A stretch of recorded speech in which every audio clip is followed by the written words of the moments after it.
World Health Organization member states are looking at cutting part of its budget by $400 million, according to a document released on Monday. The move comes in light of U.S. President Donald Trump's plan to withdraw his country from the United Nations agency. And I terminated it.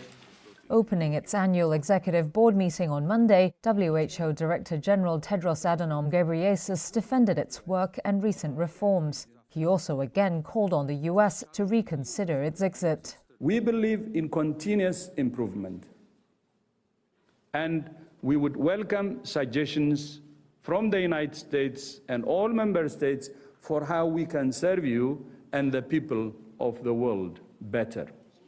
The budget cut will be addressed at the February 3rd to 11th meeting in Geneva as member state representatives discuss the agency's funding and work for the 2026 to 27 period. The newly released document shows the board wants to reduce its base program section of the budget from a proposed $5.3 billion to $4.9 billion. That's part of the originally proposed $7.5 billion budget, including money to eradicate polio and tackle emergencies. The U.S. is the WHO's biggest government donor, contributing around 18% of its overall funding. The agency has already separately taken some cost-cutting steps after Trump's announcement. But the document adds some board representatives also wanted to send a message that the WHO would preserve its strategic direction despite the challenges. Trump moved to exit the WHO on his first day in office 2 weeks ago. The process will take 1 year under U.S. law. On Monday, Tedros also specifically addressed some of Trump's criticisms, including around the handling of the COVID-19 pandemic and the WHO's independence. He said the agency acted fast on the COVID outbreak, adding that the WHO is happy to say no to member states where requests go against its mission or science. Furloughed employees and contractors protested in front of the USAID headquarters after the Trump administration on Monday moved to shut down the agency. Employees have been locked out of its headquarters since Trump ordered a freeze on most US foreign aid hours after taking office. USAID distributes billions of dollars of humanitarian aid around the world. However, Trump has said he wants to ensure it aligns with his America First policy. USAID provided 42% of all humanitarian aid tracked by the United Nations in 2024 and accounts for less than 1% of the total United States budget. Billionaire Elon Musk has had the agency in his sights for closure and is tasked with downsizing the federal government. A senior White House official speaking anonymously said Trump was considering merging USAID into the State Department and had entrusted Elon to oversee the efficiency of this agency. So this has nothing to do with making the U.S. government more efficient. Democratic lawmakers stood with protesters in front of USAID headquarters on Monday. Speaking to reporters, Senators Brian Schatz and Chris Van Hollen said they planned to block confirmation of Trump nominees for State Department positions in retaliation, while House Rep Gerald Connolly from Virginia laid out the agency's impact. It is the lead development agency in the world, and no one elected Elon Musk to dismantle it.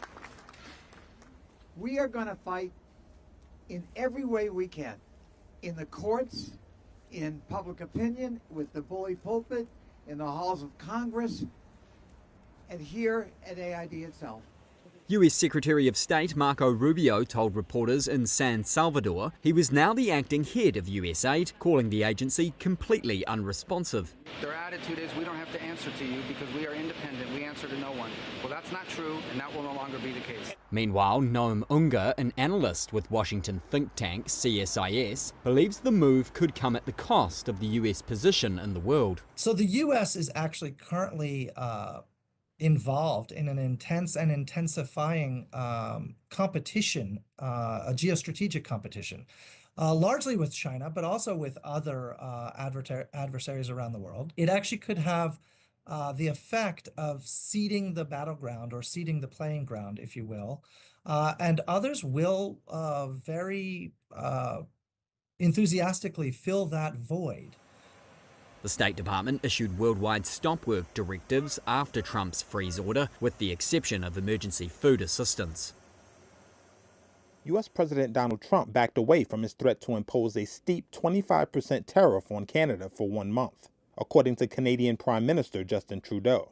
The decision came after the two leaders had a phone call that Trump said went very well, during which Trudeau promised to deploy new technology and personnel along its border with the United States to stop the flow of fentanyl. Just hours earlier, Trump also paused a planned 25% tariff on Mexico after President Claudia Sheinbaum agreed to send 10,000 National Guard members to the border to stem the flow of illegal drugs. She told reporters on Monday the agreement included a U.S. commitment to act to prevent trafficking of high-powered weapons to Mexico. I told him we wanted him to pause the tariffs, so we reached that agreement.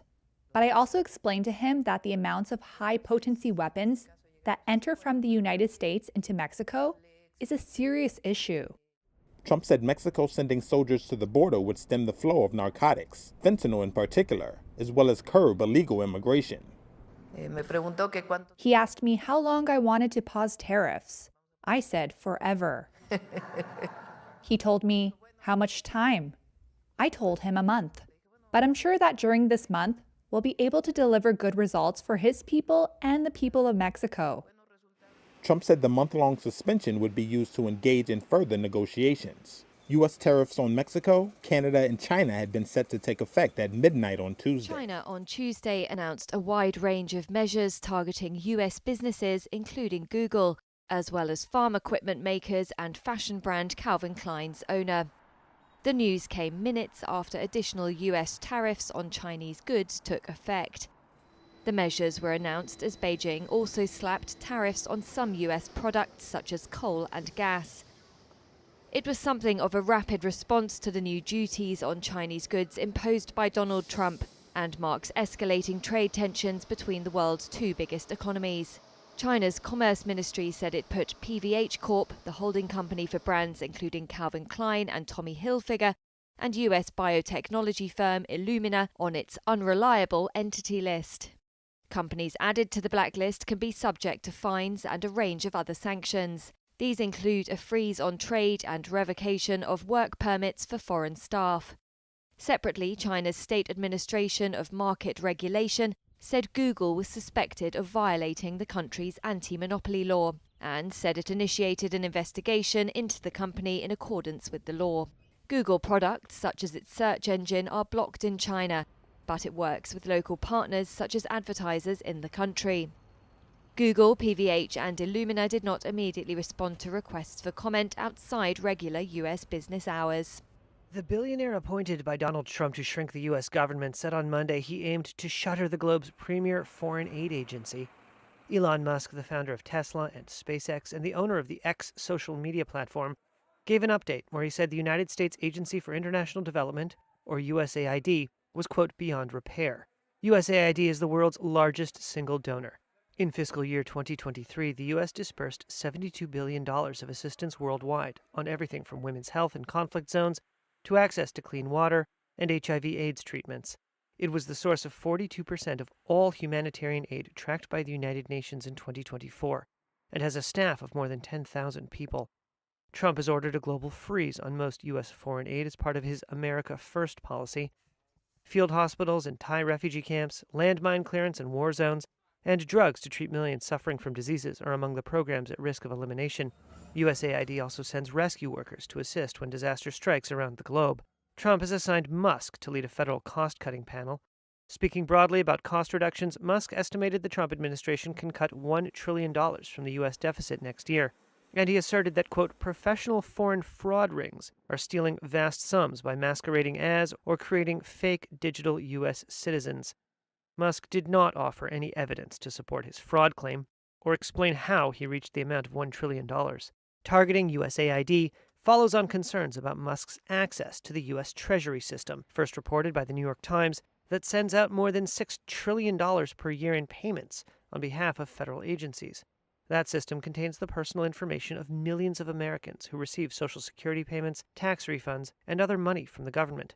Democrat Peter Welch, a member of the Senate Finance Committee, called for explanations as to why Musk had been handed access to the payment system and what Welch said included taxpayer-sensitive data. Quote, it's a gross abuse of power by an unelected bureaucrat, and it shows money can buy power in the Trump White House, Welch said in an emailed statement. Trump stated on Sunday night that Musk has his support. U.S. tariffs on China are now in effect. with an additional 10% duty placed on all their goods from 1 minute past midnight on Tuesday.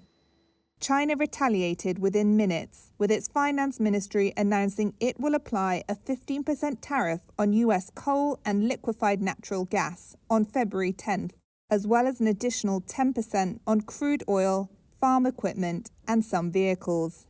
A White House spokesperson had said Monday that President Donald Trump will be speaking with Chinese leader Xi Jinping in the next couple of days, as the world's two largest economies seek a deal that could avert a broader trade war and avoid a deepening conflict. The call would be Trump and Xi's first known talks since Trump took office on January 20th.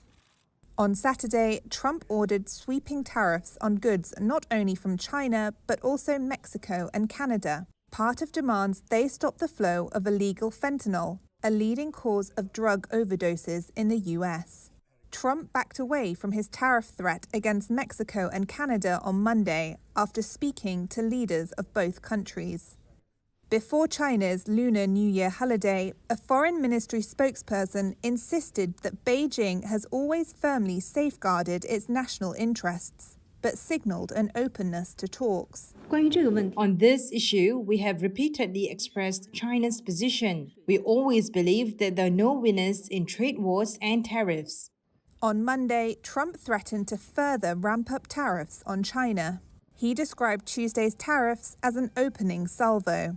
During his campaign for the presidency, Trump had promised a steeper levy of 60% on Chinese goods.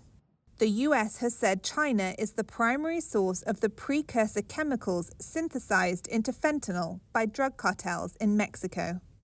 China has called fentanyl America's problem and said it would challenge the tariffs at the World Trade Organization.